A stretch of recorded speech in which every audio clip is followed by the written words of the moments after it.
Welcome to the Action Network podcast presented by BetMGM. I'm Gilles Gallant, joined by Evan Abrams each and every week. He is our research director and media consultant here at the Action Network. We're going to dive into all the Sunday NFL action for Week 15. Of course, as the show goes, we're going to have Brandon Anderson. He's going to give us his hot reads later in the show. And Patrick Everson from Vegas Insider, he'll give us an update on sportsbooks in Vegas and how they fared this NFL Sunday. But as we do, Evan, let's start off the show looking at Monday Night Football, Eagles and Seahawks.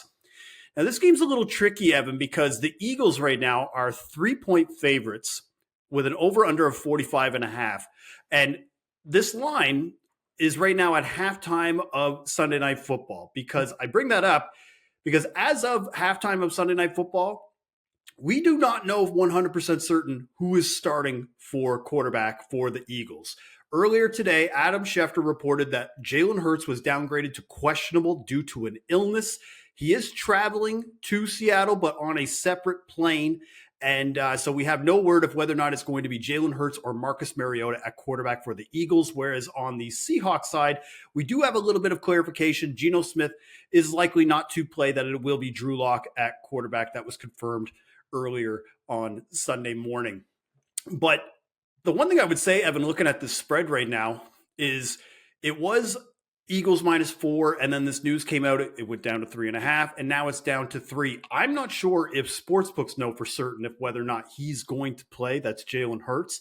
And to be honest, man, it's kind of a shit show for the NFL because they flexed this game out from Sunday to Monday Night Football because they had Chiefs-Patriots set up for this Monday night. And now we're staring into the abyss of Drew Lock and potentially Marcus Mariota. Yeah, well, Chiefs-Patriots wasn't exactly the best game I've ever seen. So. No, I think it's a worthy substitution. Yeah, I was going to say, it is what it is. I think at this point, the spread hasn't done too much adjusting. You've seen 3.5s go to 3. It's really been the total, really 47.5, 47 down to 45. I think they're just bracing for the fact that it's Lock and Mariota, to be honest with you, just because we're getting so close and you have the extra day and we're getting news that it's possible he's not playing. And you usually wouldn't get that if Hurts was going to start and everything felt like it was heading in the right direction. Probably worth noting just, where these quarterbacks are in terms of Mariota and Lock. So Mariota has struggled pretty bad recently on the road. His last 4 road starts scored 13, 15, 17, 15. It's not great. And 15 and 25 straight up road neutral in his career, no season above 500. So if it is Mariota, it's just going to be very elementary. And that's probably what you see in the line. I don't know how you bet this game if it's Lock Mariota aside from the under, because I just don't know if I'm going to be able to pick a side ATS wise. In terms of touchdowns, which I know is your specialty. Sure.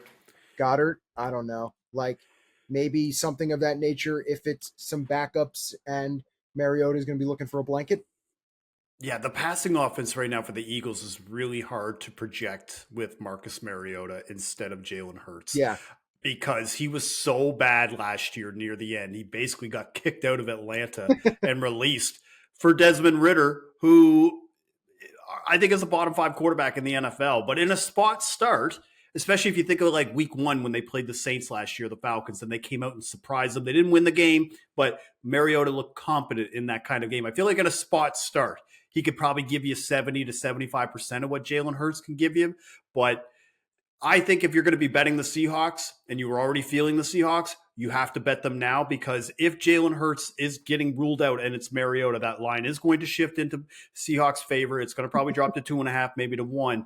But if you are wanting to take the Eagles, I think you probably just wait it out. I don't know if it's really going to move past 4, for example, past another key number with Hurts ruled in. But if it's Mariota, I can't imagine it'll drop that much more where you're not getting a better number. But Again, that's the Eagles defense. This has nothing to do with the offense, but offensively and defensively, they've been outgained in 7 straight games now offensively. So I can't imagine Marcus Mariota is all of a sudden going to rejuvenate this passing offense. Also, from a defensive standpoint, just a funny thing too, Evan, Matt Patricia, not sure if you saw that, is going to be calling the defense for the Eagles now after his last stint of, I believe, calling the offense for the Patriots after a stint of coaching the Lions where he was basically shown the door. But from a touchdown scorer perspective, I like Jackson Smith-Njigba in this game. Slot receiver. He's playing over 70% of snaps. The Eagles are bottom 3 in the NFL in touchdowns allowed to the slot. They've also given up the most touchdowns to wide receivers in the NFL with 23. And we talked about this last week when they were playing the Niners. Drew Lock, he didn't look horrible last week versus the Niners. And that's I have to come a long way to say that. Like that's you know, he threw the ball a lot in games with a trailing game script.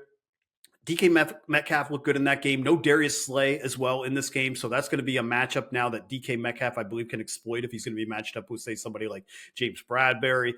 But he's only around plus 185. So I think Jackson Smith-Njigba will be who I would look at plus 280. I would also say Jalen Hurts for an interception around plus 135, plus 140 is enticing as well, especially if he is playing with that illness. 10 picks this year. 7 of those INTs have been on the road. He only had 6 picks last year. So I think the turnover probability is high, especially with Jalen in this spot, you know, especially facing an up-and-coming secondary on the road in one of the loudest environments as well in the NFL at Lumen Field. So that's Monday Night Football. But now let's move to Sunday. Kind of a mixed bag kind of day. I would call it a melancholy week, Evan. Favorites, they go 11-3 straight up, 9-3-2 against the spread. Favorites, again, continue to crush. But the home teams go 10-4 straight up, 9-3-2 against the spread. Other than that, that was probably the biggest takeaways from the overall trends of week 15. Was there anything else I'm missing here, Evan? Yeah, you mentioned it with favorites. 83-33 straight up, 61-50-5, which is 55% since week 8. So a little bit of a run. And aside from that 1 week that underdogs went over 500 straight up, been pretty good for favorites straight up. They've been winning, doing the good job overall. Public today, 6-6-2. So basically a 500 week. I think the one thing that's interesting is you look at the standings, and again, just AFC domination. You got 9 teams above 500, and in the NFC there is only 4. So that's pretty much a story right now going into the next week. Well, and the favorites and the homes trend, that really relayed to the Bills today because the Bills were home favorites, 2-point home favorites over the Cowboys. Probably their most dominant win of the year, 31-10 over the Cowboys. The total goes under, though, of 49. Honestly, Evan, just the biggest takeaway from this game is the Bills and their ascent now back up into this AFC playoff picture where I think everybody was writing them off after that Eagles loss. The NFL is just such a week-to-week league as far as the narratives are concerned. But now they're 8-6 with the Chargers, Patriots, and Dolphins on the horizon, where now that Week 18 game is starting to feel like it could be the AFC East title game because the Dolphins got the Cowboys and the Ravens coming up and then the Bills to finish it out, whereas the Bills have the Chargers and Patriots. Much easier route here. It would be not shocking for them to go 2-0 in those games and then setting up for a finale in Week 18. But for today, the big thing was that they just would not be denied running the ball. They crushed the Cowboys running the ball. The rainy game just made the game to run. 3 rushing touchdowns, 350 rushing yards by the Bills today. That's the most rushing yards the Cowboys allowed in any game today. And Josh Allen, he didn't really have to do much. He only threw it 15 times, 85 passing yards, but no turnovers. I think that was the most important thing. Didn't put them in a hole. I mean, they doubled the Cowboys in first downs, 24-18. They led 21-3 at halftime. And this just looked like an emotional letdown for the Cowboys, who looked like they played their Super Bowl last week and beating the Eagles. Yeah, Dallas has been pretty predictable lately. When you think they're going to be good, they're going to be good. When you think they're going to, drop an egg and be bad, they're going to be bad. There hasn't been really much of a odd game in terms of what we've expected, I think, with them. I will say a stat or two here, just to kind of bounce off of what you've said. So Dak is now 6-13 straight up on the road versus over 500 teams in his career. So he is 114th of 116 quarterbacks since he was drafted in that stat.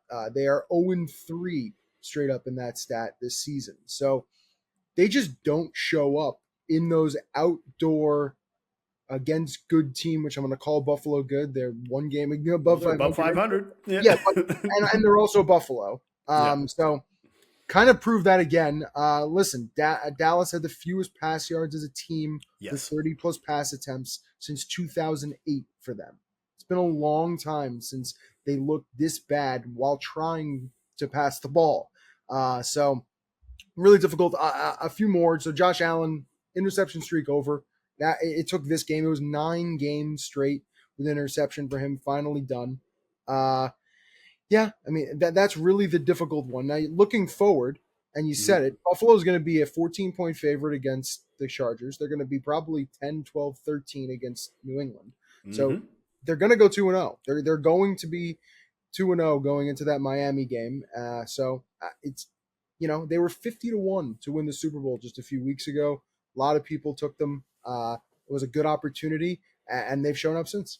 Yeah, and I think the Cowboys too. Another thing, not that it would really make them maybe pull the reins back a little bit, but with the win, the Panthers win today. We're going to talk about that Panthers win over the Falcons, but with that Panthers win, that actually clinched a playoff spot for the Cowboys today. They're likely going to get that first wild card spot, which will set them up with a first round playoff spot facing the NFC South winner, likely, which is probably going to be the Buccaneers. We might see a first-round rematch again. But again, a team that is now 500 or above should be interesting to see if whether that Dak trend plays out, if the Bucs kind of continue to look as solid as they did. We'll talk about that Bucs-Packers game in a little bit. Let's move over to Bears-Browns. Browns win 20-17, and the Browns as 2.5-point home favorites do cover, but the total does go under of 37.5, and they come back to win. Joe Flacco down 13 going into the fourth quarter. And I got to tell you, Evan, when you have that strong of a defense, you can throw 3 interceptions and still be within reach to be able to win the game. Because, again, another multi-touchdown game of passing for Joe Flacco. He has 3 of them already in 3 starts, even though he did have 3 interceptions today, a huge late rally. But this was a defensive battle, really a mess of a game. I honestly thought the Bears defense up until that final drive played fairly well. I mean, they got a pick 6 on Flacco. Again, the 3 interceptions.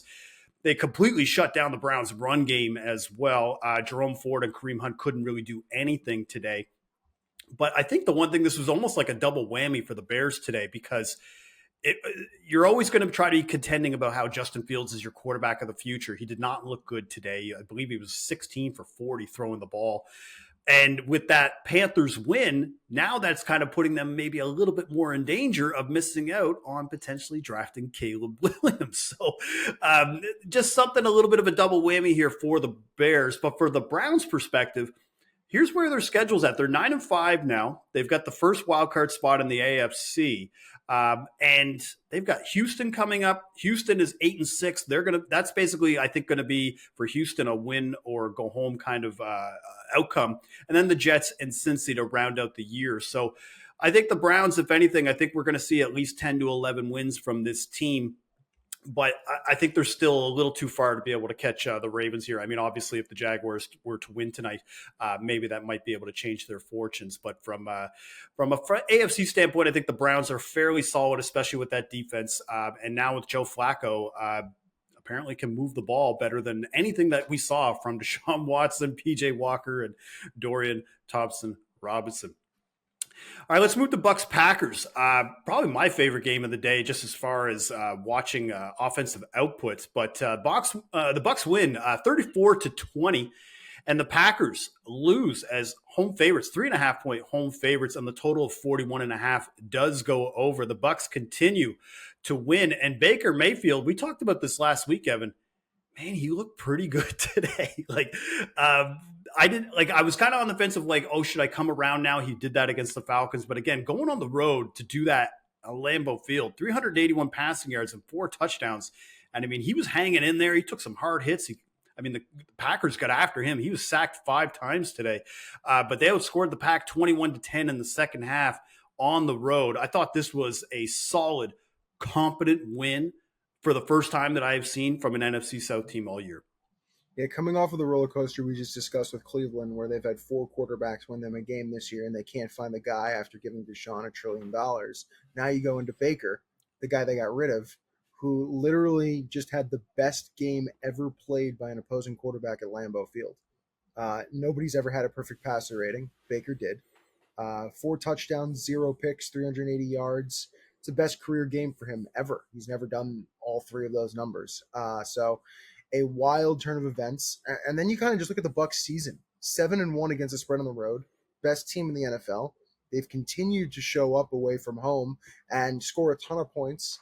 I think we've actually talked about this before, but the let's just bet Evans and Godwin to score a touchdown continues to just find its way to the end zone every single week. This week, yeah. I mean, this week Godwin doesn't get there, but he has 100 yards in the first 18 minutes. So Bucs continue to surprise. They continue to win games, flying over their win total now. So they cash that. And now at home against Jacksonville, at home against New Orleans, and at Carolina. The driver's seat for Todd Bowles and Baker Mayfield, it's right in front of them. So just a crazy turn of events. And you kind of look at it from Green Bay, just for a quick second. 5-6 straight up as favorites last year. Now 1-2 straight up as favorites this year. It's a different game. It's a different team. I'm not sure they deserve that type of having to lay points respect. At least not yet. I mean, they've been amazing, right? The targets, the receivers, the whole deal, the rookies. I mean, everything is just over expectations. But this was probably a pick'em game where you're getting 3 points with Tampa. Sure. Yeah. And I think the Packers, too, looking the rest of their schedule, because they do have a nice little get-right game against the Panthers. Look, yes, they did beat the Falcons today, but let's not pretend like people aren't circling the Panthers on their schedule, being like, we got to get a win. Yeah, to go 2-0 here. And then, of course, the Vikings and the Bears to round out the year for the NFC South, or the NFC North, rather. But no teams above 500 that they're playing, but at the same time, they basically got to go 3-0 to probably make the playoffs, and 9-8 still might not get you there in the NFC, depending on how the rest of that plays out with the teams like the Rams or even the Vikings as we go. All right, now it's time for the hot read from our own Brandon Anderson. Brandon, what do you have us looking for early Week 16 lines?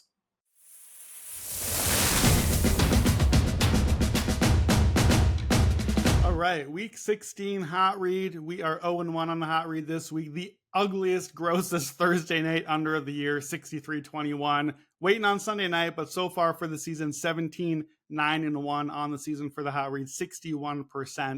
We're going to start out right in on Thursday night. This is a pick I gave out on the look ahead on Friday on the Best Bets episode of the podcast. I'm going back to it. I'm loving it. I'm doubling down on the Los Angeles Rams, -3.5 against the Saints in LA. This line has not moved, and I certainly think it should have by now. I still think it will. The Rams on Sunday, they go up 20-0 on Washington. They basically coasted. Washington kind of closed the gap in garbage time, but never really competed. LA had 148 more yards. Really should have been more than that until the end of the game. The Saints look like they did the same thing. 24-6 over the Giants, 28-6 over the Panthers last week. Really, really unimpressive games when you dig into the numbers. They only had 503 yards of offense combined against the Giants and Panthers in those games. 2 terrible teams. Really, they're just playing awful offenses, and they've been getting by on that. These teams are basically being counted as equals by the spread, and I don't see it. Now, they're both 7-7. They're tied in the wild card race. Into the weekend, the Rams were 17th DVOA. The Saints were 21st. So on that note, this line kind of looks right. But these teams are going opposite directions despite these recent Saints wins. Last 5 games before Sunday, Rams were a top 10 team by DVOA. They're the number 2 offense in the NFL behind only the unstoppable 49ers. And the defense really has even been improving around league average. Same stretch, the Saints are 30th in DVOA. Their offense is still bottom 10. It has been all season. The defense has been dropped to 30th. Now, that's going to get a little better, of course, after holding the Giants to 6 points, but Not necessarily a lot. The Giants are a terrible offense, one of the worst in the league. You're supposed to hold them to 6 points. Saints are injured up and down the roster.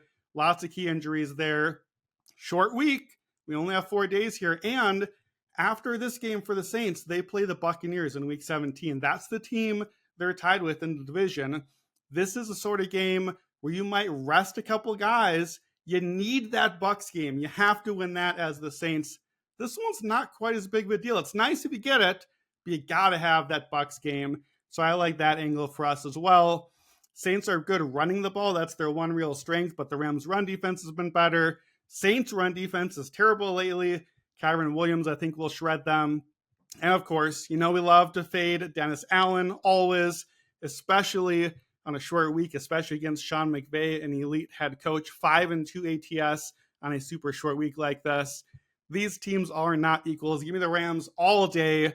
Rams -3.5 against the Saints on Thursday night. And then let's get the very next game on the schedule. Saturday afternoon. 2 teams that played this Saturday. Give me the raw Mike Tomlin Steelers at home, +2.5 underdogs against the Cincinnati Bengals. This is a bullseye on the rah trend. We'll get to that in a second. Look, it's ugly in Pittsburgh. The Steelers have lost 3 in a row against the Cardinals, the Patriots, the Colts. They're really not even competitive in these games. Playoff hopes are on life support.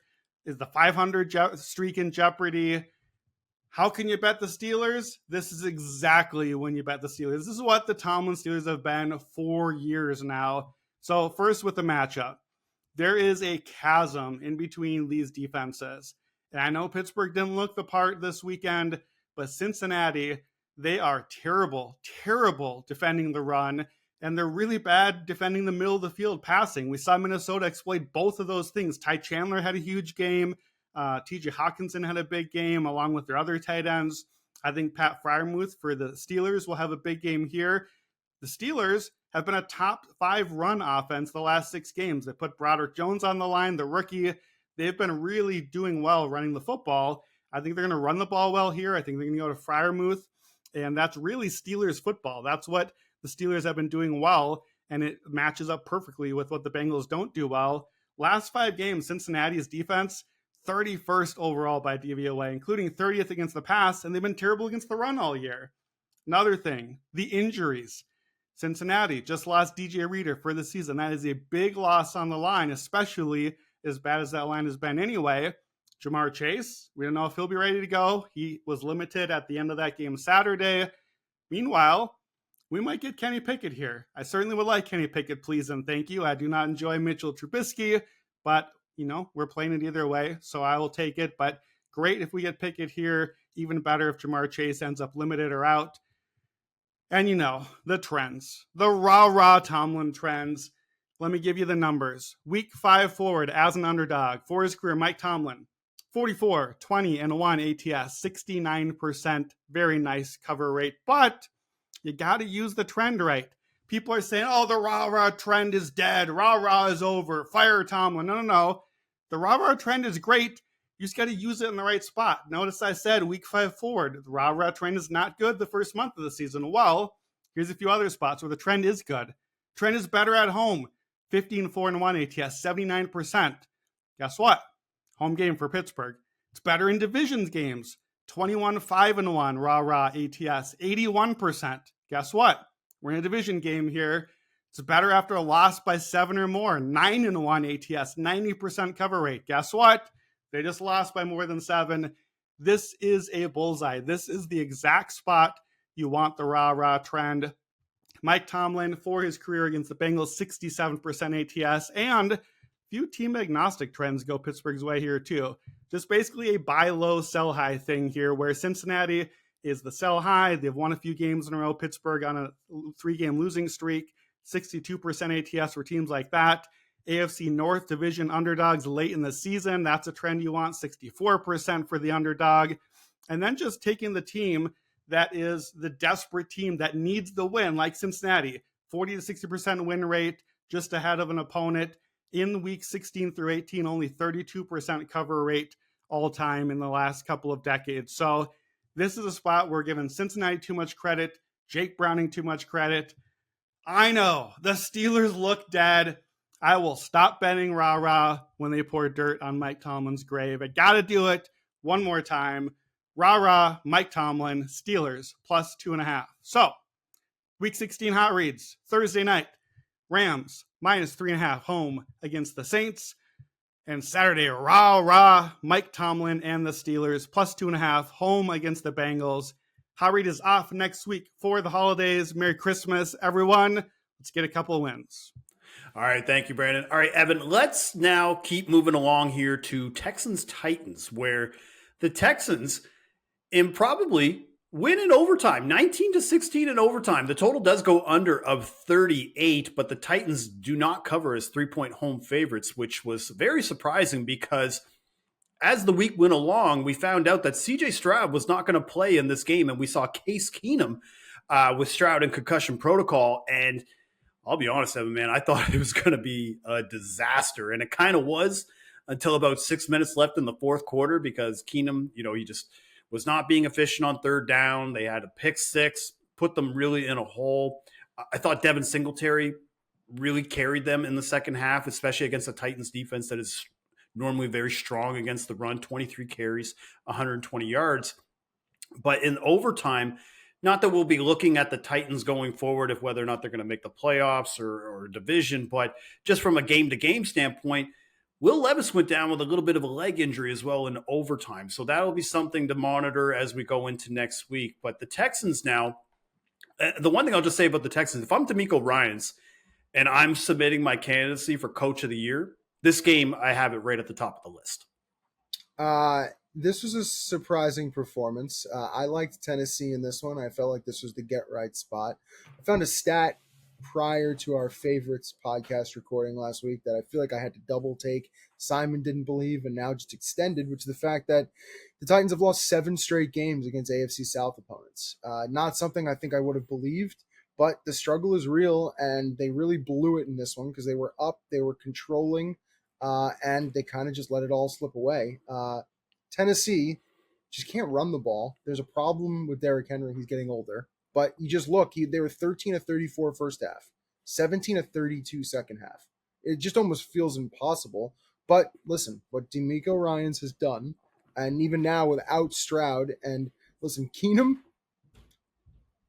October 13th, 2019. The significance of that date was Keenum's last road win entering today. It's been 5 years since that guy won a road game, and coming from behind is just a very impressive performance.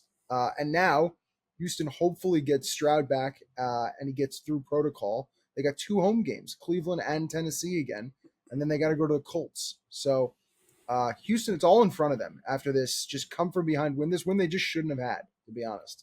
Well, and one thing I was going to say too, Evan, is with the Texans, big log jam right now for the wild card spots in the AFC. And you have the Texans, Colts, Bills, Bengals all at 8-6, with the Browns ahead of them now at 9-5.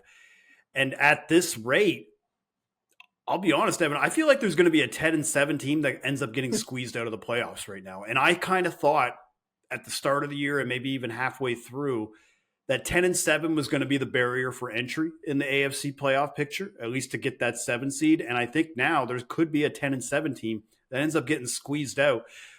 I don't know which team it's going to be. You would probably pick the Colts, knowing how I know how you feel about Gardner Minshew and that team. But and we both feel pretty good about where the Bills stand right now. So the Bengals, again, we'll talk about the Saturday games quickly a little bit later. But the Bengals, another win with Jake Browning now at 8-6.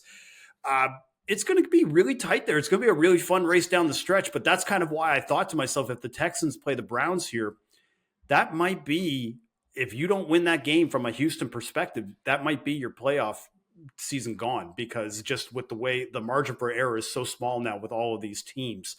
So we'll see how it goes. But again, Texans are going to be hosting the Browns here coming up. And with how CJ Stroud throws the ball, playing against a pass defense that was just incredible today, stopping the passing offense from the Bears, should be very interesting to see how they match up and if he's able to find any ways to exploit it. But let's move now to Chiefs Patriots. Chiefs win 27-17. This game was flexed out of Monday Night Football, and for good reason. And the Chiefs, as 8.5-point road favorites, do win and cover.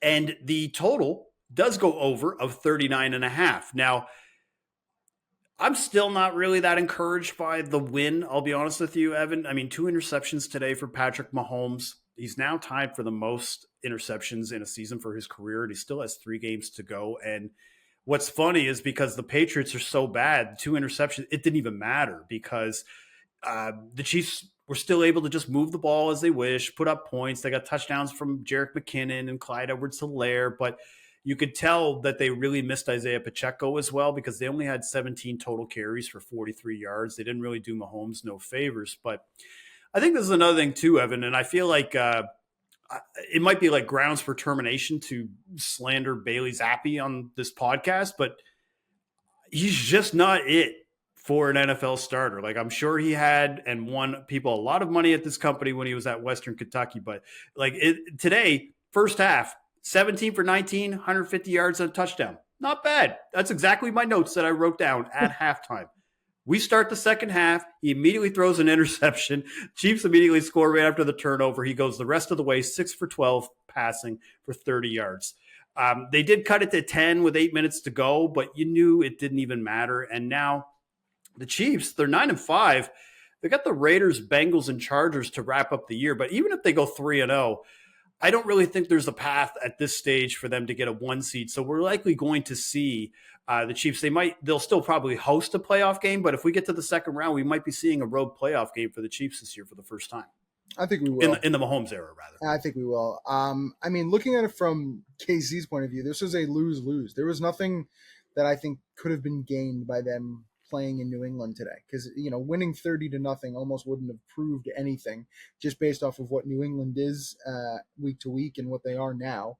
The fact that this game was close and Mahomes had his ups and downs and it wasn't completely solidified till maybe later, it just made me question KC even more. Obviously, from a game perspective, we had Kadarius Toney with a fumbled interception, which was hilarious. I think it's pretty clear looking at Rashee Rice, 9 targets, 9 receptions. Yep. He's Mahomes' favorite guy. He's the guy he trusts behind Kelsey at the moment. He's just getting a lot of looks. So I thought that was interesting. Even looking at Mahomes' chart, though, today, which I glanced at before the pod, 37 pass attempts, a ton of them were 10 yards and in. Like, he was just dinking and dunking and trying to find spots. But obviously there's just a lack of faith in his receivers and his targets and the downfield stuff, which I just think impacts the team overall. Defense is great. We know that, but didn't really change much for me today.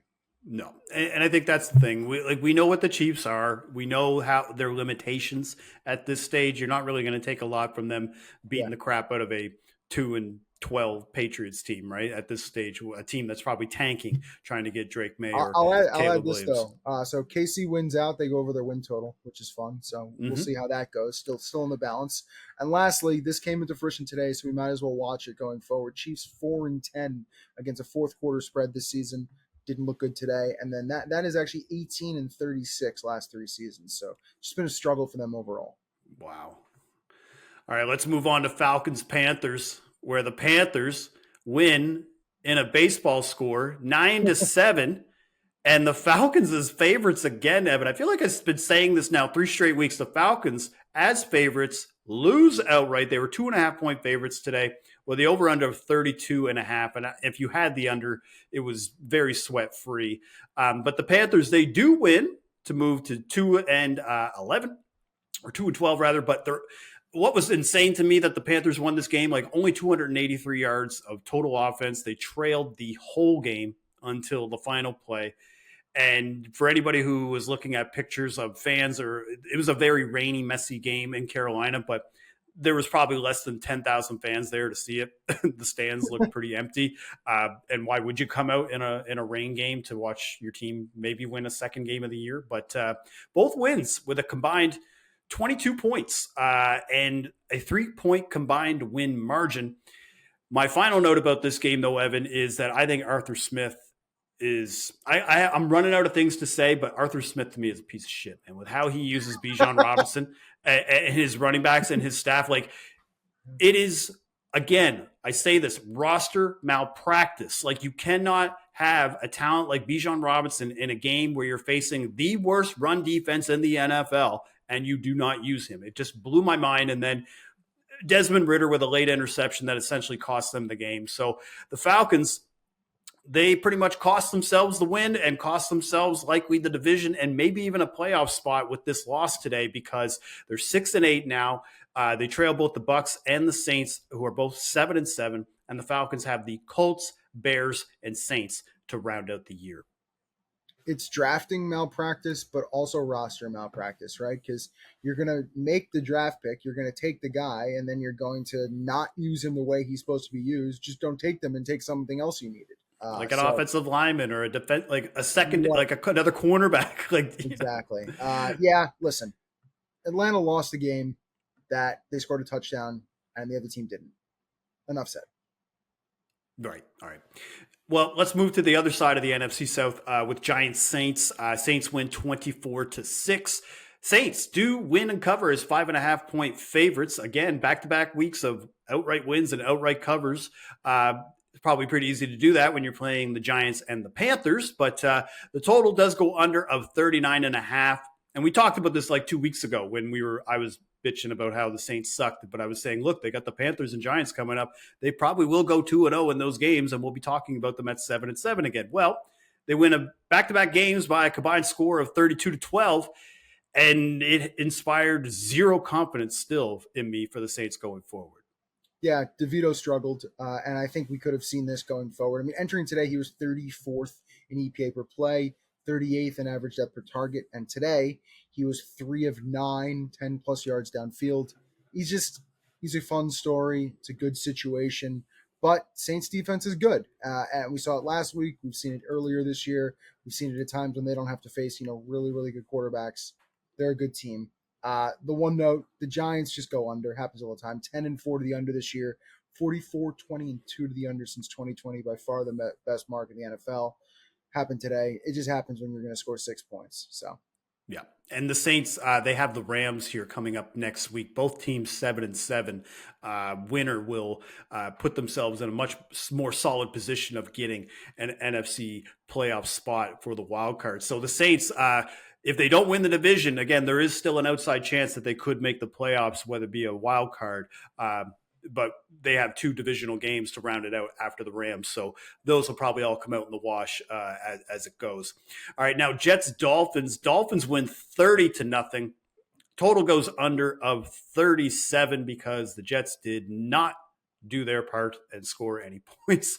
And the Dolphins cover is 8-point home favorites, but this game, Evan, it was just a shit kicking. Like it was 24-0 halftime lead. Tyreek Hill is out.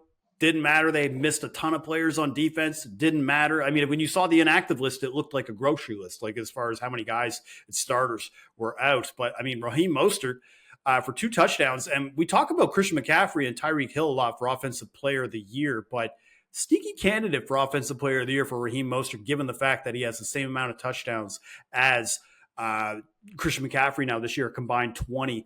But yeah, I mean, Zach Wilson got benched again for Trevor Siemian. He nearly got killed, I think, in the first half with that hit. Did you see that hit, that Bradley Chubb hit that he had on him? Oh, my God. I thought he was dead from there. But I think it was Becton, right? Somebody let him through. It was a terrible block. Yeah, and so with the Dolphins, that's why I wanted to talk about them here because, yes, you got that nice win. We didn't really talk about them about that loss that they had to the Titans last week, that improbable comeback win by Will Levis, but got the Cowboys now who are coming off a loss, and we'll see what happens here with the Ravens tonight against the Jaguars. But that game could likely determine maybe who gets the 1 seed in the AFC. But we talked about right now that the Dolphins could potentially go 0-2 here, and then we're looking at a Week 18 matchup for the AFC title crown. All right, now 49ers Cardinals. You want to talk about a shit kicking. Niners win 45-29. Total goes over of 48.5, and the 49ers, as the biggest favorites of the week, 12-point favorites, cover very easily. But another huge game for Brock Purdy. 242 passing yards, 4 touchdowns, no picks. He is the MVP favorite now over Dak Prescott at a lot of shops. He's around minus 150. Big shift there because Dak was the favorite coming off of that last week win. But I think my main takeaway, Evan, and I was just talking about this for Offensive Player of the Year, I think Christian McCaffrey is the clear-cut Offensive Player of the Year over Tyreek Hill. We talked about this, about how if you get to 2,000 yards, you hit that milestone, that will kind of just, you get there and you're in. But 3 touchdowns today for Christian McCaffrey. And I feel like if you're looking for a deciding factor, just look at the anytime touchdown odds in a week. Christian McCaffrey in any given week is minus 300 to minus 350 to score an anytime touchdown. When you look at Tyreek's anytime touchdown odds, minus 180 to minus 210, and it's only getting a minus 210 if he's facing a team like the Commanders, who are like last in DVOA defending the pass. And obviously when he has 150 yards and 2 touchdowns in that game, it made sense. But that was kind of my takeaway from that game, is that I feel like Christian McCaffrey, even Brock Purdy today in the post-game interview said that Christian McCaffrey should be MVP of the league. Looking at the MVP odds now, an updated list as we're going through the night, that he's up to minus 200 now. Wow. My gut's going to say that there is value in someone else in the market, but minus 200, and right behind him is Dak at 6-1, Lamar 6-1, McCaffrey sitting at 20-1. I think the MVP, truthfully, is probably the most interesting thing to come out of this game, concerning the fact that San Francisco gets Baltimore next on Christmas. I don't think anything that would have happened in this game would have changed how I felt about that at all. Baltimore looking good tonight, and even a loss by Baltimore against a Jacksonville team in Jacksonville doesn't really change anything about next week's game. No. So the one stat which I think will get brought up when it comes to Purdy, his yards per attempt is insane. It is currently 9.883, which minimum 200 attempts is the highest in a single season in the Super Bowl era, by literally the smallest of margins ever over Kurt Warner in 2000. He's having a ridiculous season. His efficiency, his completion percentage, his yards per attempt, as I just talked about, it's crazy. Now, the supporting cast, it's a bit of a difficult conversation to see like how valuable is someone in that sense when, you look at Tyreek Hill and you see what, Miami looked like initially, at least without him. Conversation all over the place. I do think Arizona going forward, though, I don't think they look bad. I think they're going to stay in some of these games. They got Chicago, Philly, and Seattle the rest of the year. Seems like they're competing. I took them plus the points today. Didn't work out, but I might look at them as underdogs going forward as well. Well, the Cardinals, worth noting as well with Murray, they're 3-1 against the spread for the first quarter spread. They've actually scored first in 3 of 4 games right now with Kyler Murray at quarterback. So again, they start off fast in every game, but they just get overwhelmed because they have zero talent on the defensive side. But yeah, the 49ers looking very strong from an MVP standpoint. Brock Purdy checks a lot of boxes as far as a team that'll have the best record. He'll likely be up there in far as passing touchdowns, head-to-head matchup. He'll have that over Dak as well. So it should be interesting to see where that plays out. It would not shock me if Brock won MVP and McCaffrey won Offensive Player of the Year. I think people would be very satisfied with that outcome, even though Tyreek Hill is definitely a worthy candidate for Offensive Player of the Year. All right, let's round this out now. Commanders-Rams. And Rams win 28-20.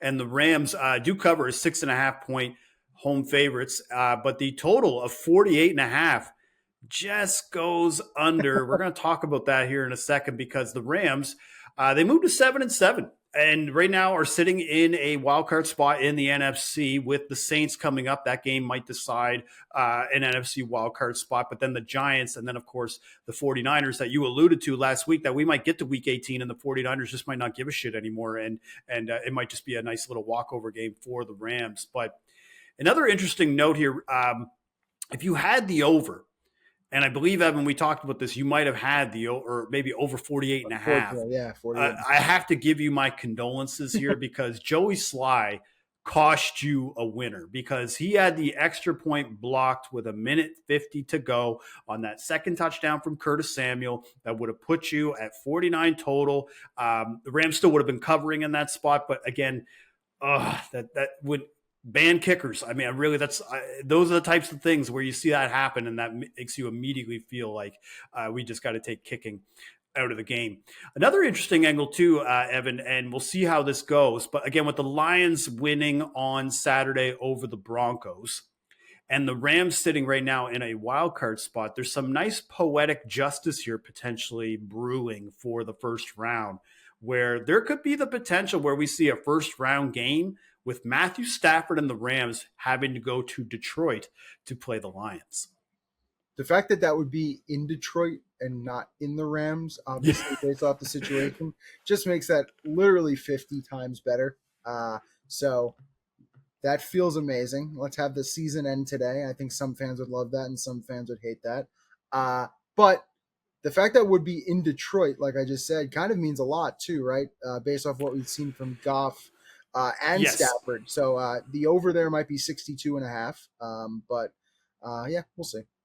Yeah, and the Jared Goff and the Detroit offense on Saturday just completely dominated as far as the Broncos are concerned. The Broncos could not stop tight ends. They were last in DVOA to tight ends entering the game. They give up 3 touchdowns to Sam Laporta. I'm not sure if there's a spot below 32 in the NFL standings, but that's where the Broncos are when it comes to defending tight ends this year. So should be interesting to see what happens with that game or a potential outcome. No matter what, the Lions in the opening round of the playoffs will be home, and that's where we know that Jared Goff and that offense usually does play pretty well and does usually cover the spread pretty well as well in Jared Goff's career. All right, so that's the Sunday slate for Week 15. Now let's check with Patrick Everson with Vegas Insider to see how Sportsbook's fared in Las Vegas for Week 15. Patrick? Hey, Jill, thanks again for having me on the Action Network podcast. I'm talking to you on a Sunday night after I've gleaned a lot of information from odds makers around Las Vegas and around the country about how NFL Week 15 went for the books and for the bettors, for that matter, and also a little bit of a look ahead to the Monday night game and even some of these games coming up on Christmas weekend. There are some dandy matchups on the schedule. But first, let's talk a little bit about how this weekend unfolded, specifically at BetMGM. I was going back and forth throughout the day with Christian Cipollini, and he said before the Sunday night game between the Ravens and the Jags, which obviously was going to be a key game, he said a really weird day. We got a few games to go our way, but the important ones didn't go our way. And by that, he means the Chiefs, the Dolphins, and the 49ers, all bad for us. And it rolls into parlays, but not only parlays, money line parlays. Depending on what you got a Chiefs number at, you might have got a push, but generally they covered because that number did get below 10. The Niners covered, the Dolphins obviously covered in shutting out the Jets. So they were really going to need the Jaguars on Sunday night. Jaguars didn't win. Jaguars didn't cover. So that has the books in a really interesting spot come Monday. And it's all going to depend on the injury situation for both teams' quarterbacks. What Christian said is we take most of the money around kickoff, so it would depend on whether Geno Smith starts for the Seahawks. And further, he said, look, if the Ravens win, which they did, and there's no Geno, they're going to need the Seahawks really bad tomorrow night. However, if Geno plays and Jalen Hurts, Eagles QB, who's under the weather like I am, he probably has the same crud that I'm dealing with this weekend, except I don't have to go out and play quarterback and get chased around by 300-pound defensive linemen. But he said if Geno plays and Hurts is still sick, he anticipates they'll get more Seahawks money, and that might mitigate some of the liability there. But if Hurts is playing with what happens in the Ravens game tonight, they'll definitely be leaning into the Seahawks heavily tomorrow behind the counter at BetMGM. They're going to want Seattle to at least cover that game, and they'd love somehow for Seattle to spring the upset. Talking with a couple of other odds makers around town, though, here in Vegas, they actually had a pretty good day to this NFL slate overall, mainly because of the Buffalo Bills blowing out the Dallas Cowboys. And we'll talk more about Dallas a little bit later when we get into the Week 16 odds. But he said this is shaping up to be a really good day for us with the Buffalo win. That was before tonight's game. And he said Ravens and over would take a bit out of the day, but we would still do well. The game did go under, so they'll be fine with that. And I spoke with another odds maker here in Las Vegas, not quite in the same situation as BetMGM is.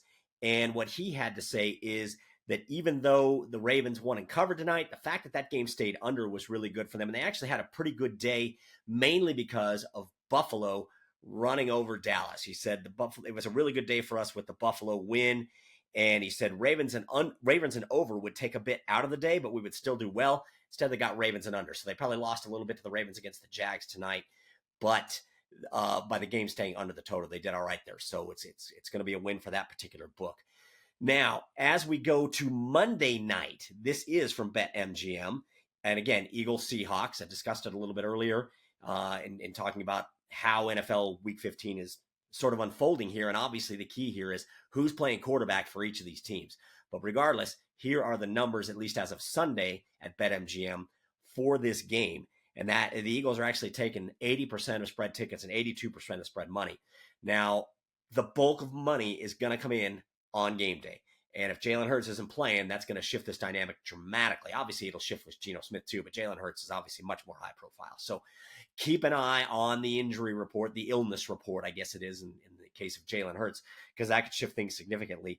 On the total in tomorrow night's game, Monday night's game, you got about 2.5 to 1 tickets and 3 to 1 money coming in on the over. That's obviously going to get impacted heavily by who or who is not at quarterback. Now, let's jump ahead to Week 16, Christmas weekend. We got a few good games and 2 just superb games. On Christmas Eve, you got the Dallas Cowboys at the Miami Dolphins. And on Christmas Day night, wrapping up a triple header, you've got the Baltimore Ravens and the San Francisco 49ers. This could be a Super Bowl preview. These 2 teams are 1 and 2 on the Super Bowl odds board at many books. Let's start with that Christmas Day night one. I spoke with a Vegas odds maker on this Sunday evening. Open San Fran -5, noting that the 49ers are banged up on defense entering this battle. And injuries or not, he said the book will need Baltimore in this game. He said the Christmas Day money line, again, it's a triple header of games. He said the money line parlay of Chiefs to Eagles to Niners is looking like an easy way for public bettors to make some Christmas cash. So he expects the public to be all in on the, I would call it the Christmas money line parlay, Christmas Day money line parlay. It actually rhymes a little bit. And then on the day before, Christmas Eve, the Cowboys-Dolphins game, this game opens Miami -2, initially backs up to 1.5. That's where we're sitting late Sunday night. However, the odds maker said if Tyreek Hill heals up with his ankle, along with the Dolphins' offensive line and defensive backfield getting better, they're banged up in those areas as well, he thinks this number is going to move toward Miami -3. So there you have it, folks. A look back at the weekend that was in the NFL. Kind of a mixed bag. Some books did well. Some books are going to have to take a wait-and-see attitude and probably will need Seattle, could need Seattle very badly come Monday night. And with that, a look ahead to Monday night as well. And, of course, a look at a couple of the key Week 16 games. Thanks a lot for having me, Gilles. We'll see you next time.